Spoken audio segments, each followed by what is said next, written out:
Sparks fly non-stop at this steel production site near Amsterdam. But staff here say that business as usual is becoming something of a battle, with US tariff policy the latest in a long line of woes. We basically have costs related to the whole decarbonisation journey. And at the same time we face massive overcapacity across the world. And basically, so it's a sort of a perfect storm. This high-grade steel is used for batteries, packaging and car parts. It's hard to produce elsewhere, meaning some US customers will keep coming.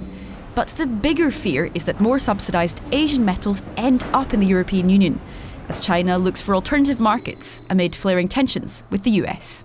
That steel will be redirected, and with Europe being one of the only remaining open markets in the world, Europe is a likely target. If you have a lack of a level playing field, instead of innovation, you start cutting costs.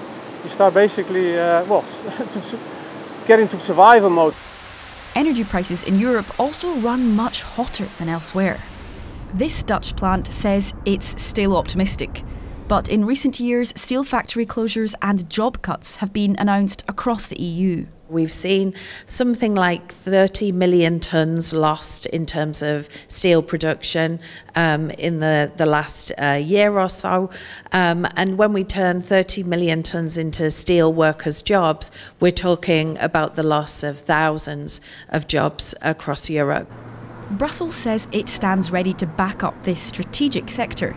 Last month, the EU unveiled steps to try and cut energy costs and stimulate demand for cleaner steel, with more action planned for late March. There is really a mix of measures necessary, making private investment less risky, but I think in general creating these what we call them lead markets, so that the industry actors are really incentivized to invest in the decarbonization so they can kind of reap the green premium.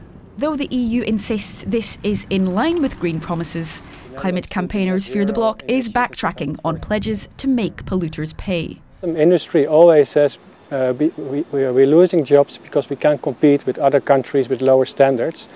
And we would really not be happy with the EU participating in this race to the bottom rhetoric.